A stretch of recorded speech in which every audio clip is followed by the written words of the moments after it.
Hello, this is David Carter, and I'm your host of David Carter's The Catalyst podcast, where we're always provoking positive change.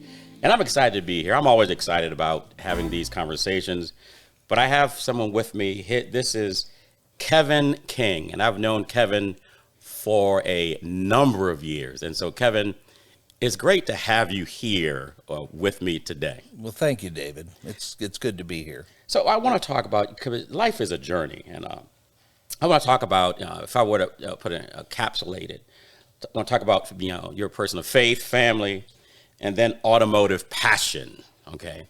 But in your early life, I see, as I look at some of your information, you have a passion for music, and that's something that I didn't know, because I met you in a different way, in a different place. But tell us a little bit about your passion for music. Well, I wondered whether to mention that or not, but it has been an ongoing one of those things that gets in your system and and never quite leaves, and that's a good thing, not a bad thing.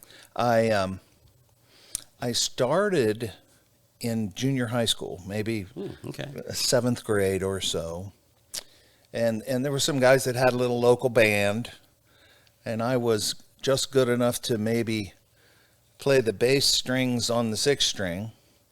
So I joined the group. It was called the Light Brigade.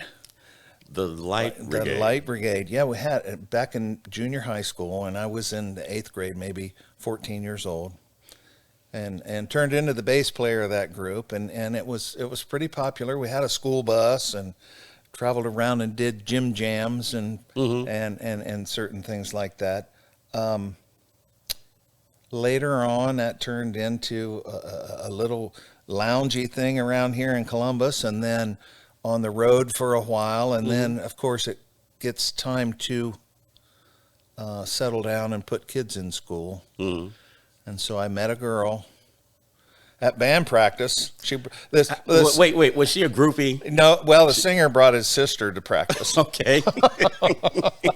and she sees this strapping young man. Oh yeah. The next thing you know, I have his car and his last $5 and his sister, and he's sitting home alone. But after that, you got to settle down and do that. So I settled down, raised a family for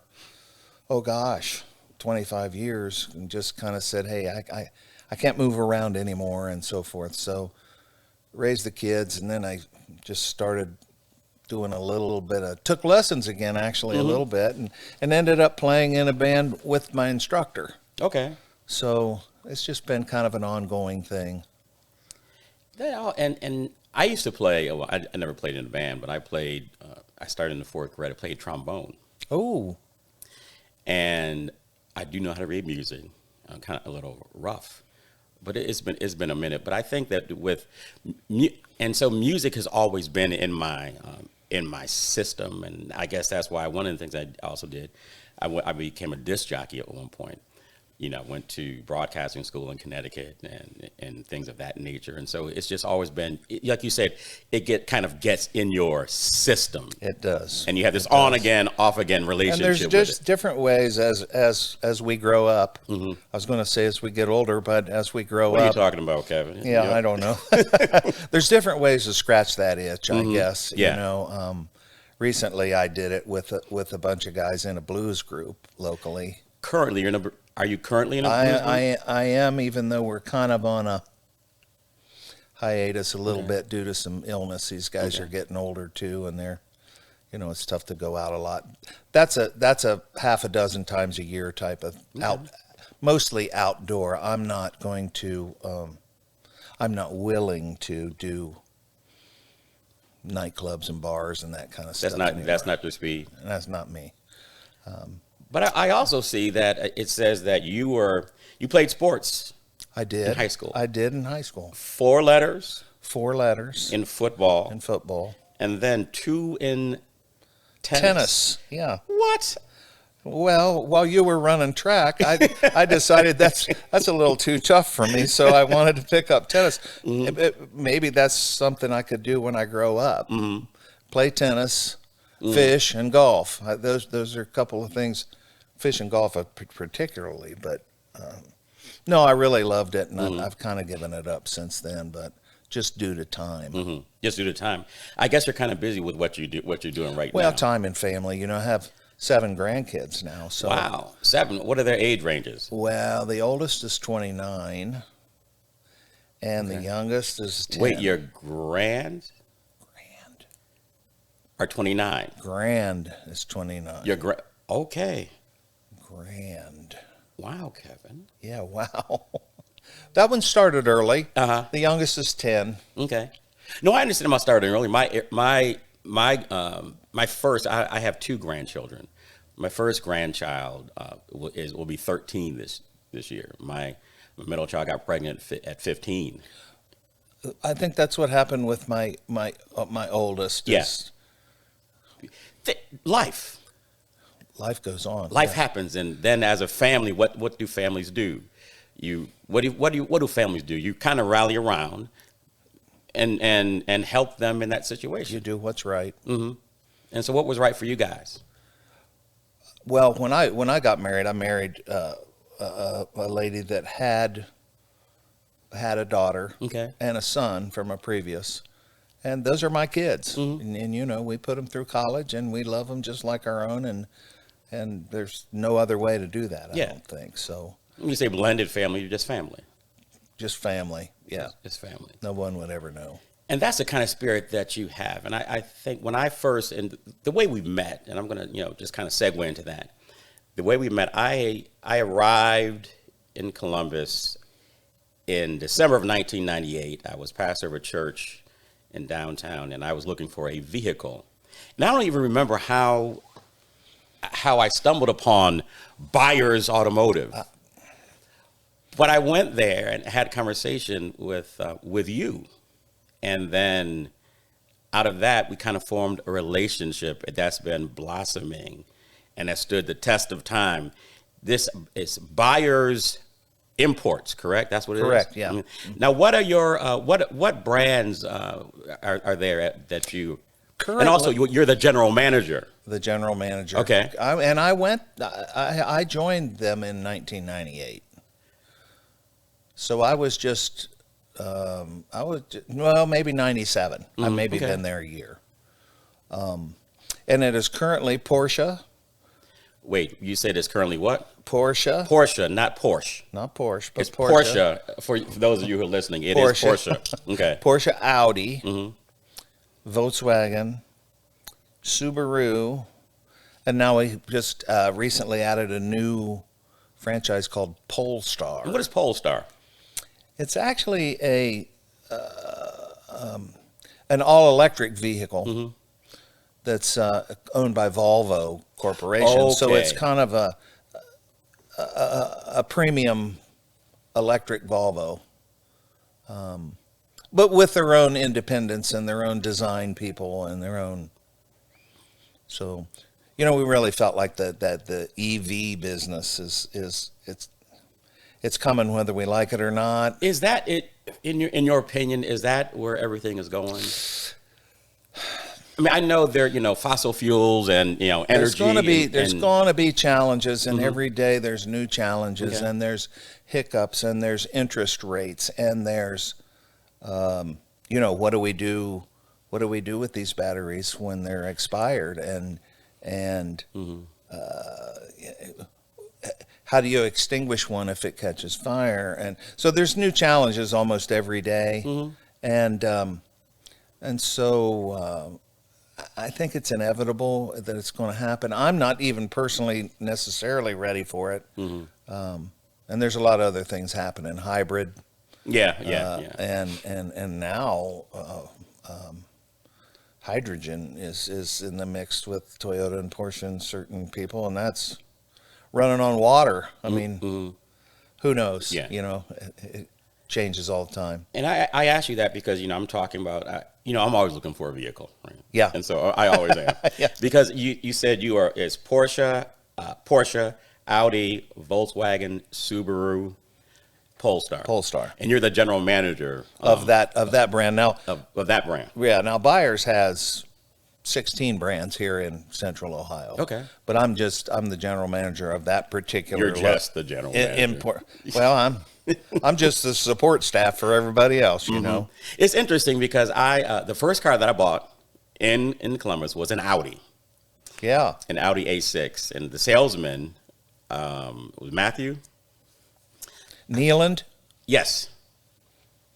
He's my son-in-law. Oh, he is. I didn't know that. Yeah. And he's also now the general manager of Audi Columbus for us. Wow, okay. We've moved him.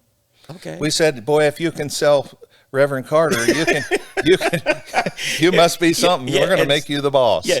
I bought an Audi A6 from him. I bought that from Byers. Then I bought a Porsche Boxster.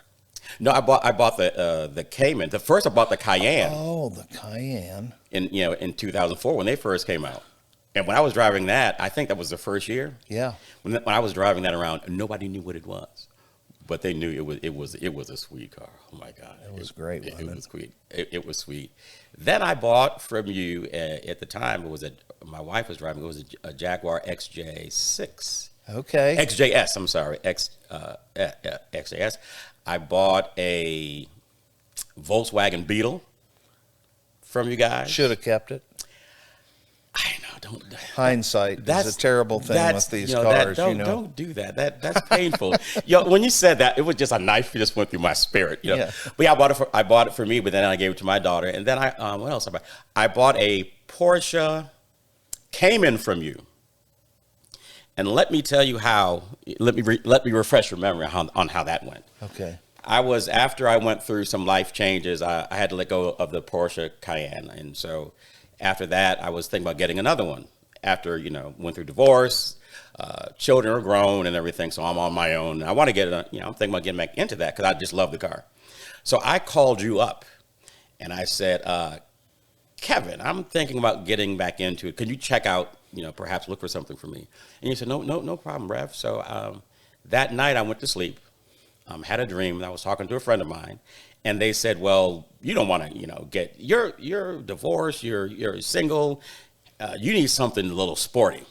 So I said, well, this is in the dream. And they said, you need to get you a little 2-seat or something. And I said, well, okay. So I wake up from the dream, and I text you first thing in the morning. I said, Kevin, can you shift the focus? And you said, well, I said, I'm looking for a 2-seater. And you said, well, Rev, you believe it or not, we got in a Porsche Cayman, a 2007 with 28,000 miles on it. You want to come check it out? I was like, oh my God. I go in there, find the car. But I think that and so I've been driving it ever since then, right? And so, but out of relationship, we always had this connection. And I think that every time I think about a vehicle, purchasing something, and this is for those of you who are listening, I think of Byers Imports. One, because of the quality of the car, but also because of the integrity of the people. Now, as the general manager, what is your role there at Porsche? Or Porsche, Audi, I kind of think of myself as the lead cheerleader. Mm-hmm. I'm a big believer in relationships, and I don't like looking over people's shoulder. I like to set a path and let good people do their thing. Mm-hmm. And I'm here to help you if you need help, but it's kind of your deal, and get good people and let them go. That's you're a good resource, and if someone needs something, you're there to be what? A catalyst? A catalyst. Hey, how about that? How about that? To keep things moving along. And I try to teach them, through relationships, how to build relationships of their own, and how important those are. Just like if we really didn't have a relationship, there's plenty of cars in Columbus. Mm-hmm. But whenever, I just thought of another vehicle I purchased from you guys. I purchased it was a used Acura RL. I was in a Jeep. And a Jeep. And a Jeep. Yeah, but all this, because every time I think about... Didn't you have a Boxster? No, I never had a Boxster. Cayman. I had the Cayman. But every time I think about vehicles or something like that, I always go back to the place that people treated me well. And we were talking before this. It never hurts to be kind to people. And I think that's the thing. And that's why I always refer people to you guys, because you operate with integrity and kindness. And I've always appreciated that. Well, we kind of have, and I'm a big culture guy. Mm-hmm. And I kind of think that if the culture is doing to others, then everything else is going to be okay. Mm-hmm. And it always is. And, if you acquire things for what they're worth, and you sell them for what they're worth, and no more and no less, and treat people like you'd want to be treated, everything else works out. I've always felt, after every transaction that I've had with you guys, I know that there's profit margin, and everyone has to make a profit. Has to be. But I've never felt gouged. I've always felt like I got not a good deal, but a great deal, recognizing that somebody has to feed their family. And so you can't give me the car. But you've always been more than fair. And the people, because what you've done every time when I've come spoken with you and you would direct me to someone, hopefully they follow up with the same culture, which is, you can shear a sheep 1,000 times and only skin him once. Mm-hmm. So, I've been sheared. These relationships. I've been sheared. Keep happening. Well, and people need, and things need to be sheared. Yes. And so with that, but what do you say? You can shear a sheep 1,000 times. And then you can only skin him once. And I've been places where I've been skinned. We all have. And you know what? And you never go back. I never go back. Yeah. And we'll never even think. And so I won't speak ill of them, but I'll never go back. Every time, and this is the honest to God's truth. I'm not just saying this because you're here. Yeah. Every time, whenever I'm in the market for a vehicle or anybody else, I tell them about you guys. And everyone that I've sent, they have always said that they were treated fairly, with dignity, and with respect. And that's how you build relationships. Mm-hmm. And in relationships, makes the world go round. Think about it. I don't care if it's my barber or my dentist. I don't have a barber. Well, but I hope these barbers can survive. You're knocking them out of business. If they had to depend on me, there would be a whole lot, a lot of barbers in unemployment lines, or anything. Mm-hmm. A doctor, a dentist, a guy that paints your house, or pressure washes it, or mm-hmm. seals the driveway. If they do a good job, mm-hmm. and they treat you fairly, chances are, if you get a chance to recommend them, you're going to. Hey, I got a guy. Yeah. You got to have guys. You have to have a guy. Listen, guys. Everybody needs a guy. I got a lot of guys. You need a ticket? I got a guy. A ticket? No, tickets. Tickets? Remember, I was just telling you about the tickets. I got a guy. You got a guy. I don't want to advertise that, but I understand that. You have guys that you can refer, and out of relationships, and that's important. That's a critical thing. And I've always operated this way. I got it from my parents, my upbringing, to always treat people kindly, not to get something from them, but just because it's the right thing to do. I like to do things that normal people under normal circumstances wouldn't do. Mm-hmm. A little bit of the extra mile is rarely crowded. But can you repeat that again? The extra mile is rarely crowded. So, if you go the extra mile a couple of times. I had a fella, just to tell car stories, because most of my experiences and building relationships through this, who bought a new Porsche. And it was a sports car, and he was a really good friend of mine. He took it home down into Marble Cliff, and it was in December. It started snowing, like the next day. And I thought, oh my gosh, he's got this Porsche in his garage, and it's snowing outside. So I had the lot men prep one of the little X-type Jaguar four-wheel drive cars that I knew was all-wheel drive. Yeah. And I said, take that down there and leave that in his driveway and leave the key in the door pocket. Because I didn't want him to bring his new Porsche out in the snow. I thought, what would I want to do if I had a new Porsche, brand new, a couple days old, and it's snowing? So we just left the all-wheel drive sedan there for him until the roads cleared up and he could drive it back. He didn't ask for it.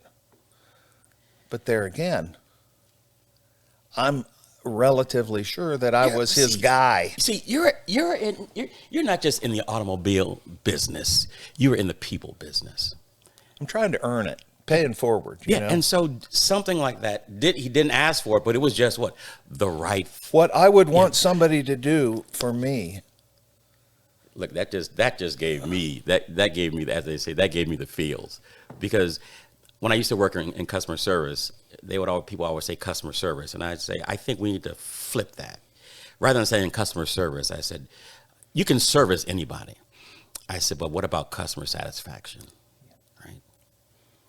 Everybody can be serviced, but don't you want to be how true satisfied? That's a good way to put it. Yeah, and when I used to work in, I was a medical claims manager. And I said, we were processing claims, group medical claims. I said, treat that claim like it's your grandmother's, right? Like it's your mother's. Yeah. Treat it like that, not like it's a piece of paper. And I said, make sure that customer is satisfied. Tough. Yeah. Tough, but it's a great goal. Yeah. And I think by building that culture, that catalytic culture for making positive change and provoking positive change. One of the things you're doing, I saw that you have a sponsorship and you sponsor, what is it, with the Porsche? Yeah, it's called the Carrera Cup North America. Okay, talk about that, please, sir. It's a a race series that is exclusively Porsche.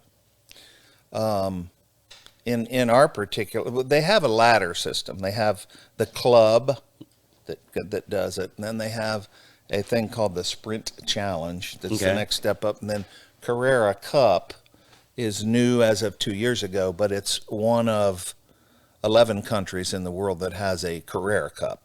Okay. And it's young people that we're trying to help get their foot on the ladder. They are young pros. Wait, it's young people that are trying to get into the trying ladder. To get paid. Okay. Eventually. Right. But they have to have skills and experience. Skills and experience. We try to give them the skills and the experience. Okay. It's egregiously expensive, and so we try to raise sponsorship for young, talented kids, and then mentor them to get their foot on the ladder to move up and get into a professional paid situation. That is being a catalyst, right, in someone's life, something they have passion for, and then you're assisting them and understanding that there are levels to this. Oh, yeah, and the funnel narrows as you go up. I mean, it takes a lot of commitment. I guess we talked earlier about what you learn from sports: how to get down, how to get up, how your comrades pick you up when you're down, and how they become lifelong friends. And I enjoy young driver development because these young kids have to get comfortable being uncomfortable. They have to get comfortable being uncomfortable because it's and their racecraft, how to go out there and give it your best and still lose and keep your chin up and get ready to go again tomorrow is reminds me of when we lost the football game, Who's that? Yeah. Who's that? What football game are you referring to? Well, I mean, wasn't. I don't remember those specific losses. But or you had a tough time, or you got sore muscles, or you got all that stuff in life that chips are down. Are we referring to OSU? No, just high school and life and loss. Everything else. Okay. Yeah. The Right. game of life. The game of life. It's not always perfect, is it? You're gonna take hits. You're going to take losses. But what can you win from those How do you hits? deal with them? How do you deal with them? When I played football, believe it or not, I was 5'1", I weighed 135 pounds. I was very, very quick. But I wasn't big. But I knew I had to learn how to take a hit. Because in football, if you're carrying the ball, you're the target. Everybody's focused on you. Yeah. And I knew it was impossible for me to get through a game without getting hit. But I had to learn how to take a hit and then give a hit, right? Yeah.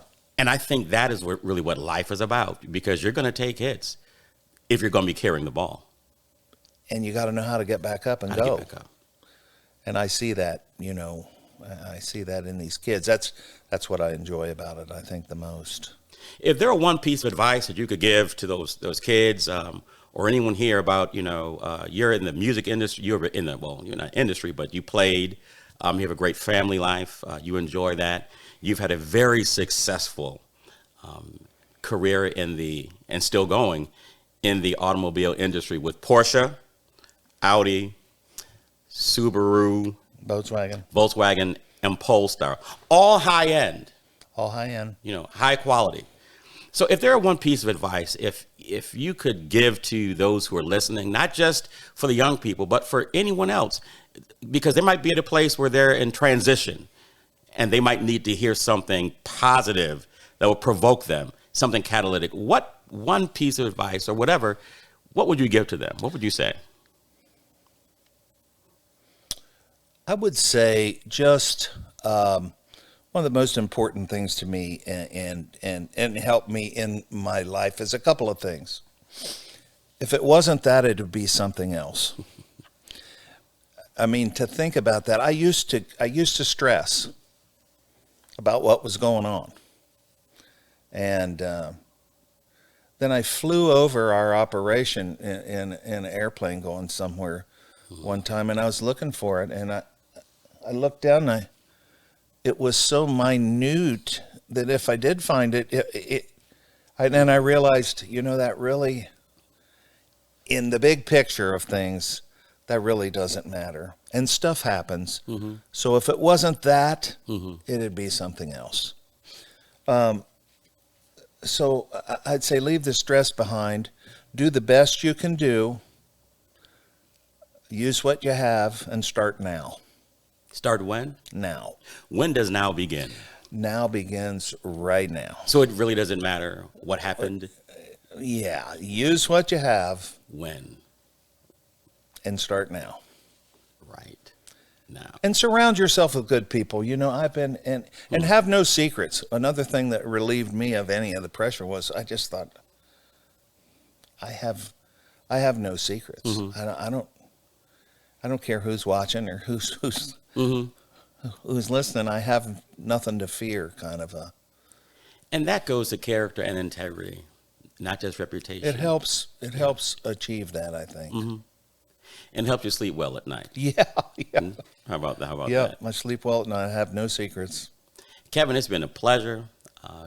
Kevin King, who is the general manager of Byers Imports, I've known for all of these years, and I look forward to having a relationship with you for the years coming and then well into the future. And when I do need another vehicle, call me first. You got guys. Yeah, I have guys. You got guys, don't you? I got guys. You got guys. Right. This is David Carter for David Carter's The Catalyst Podcast. Thanks for watching, and we'll see you next time.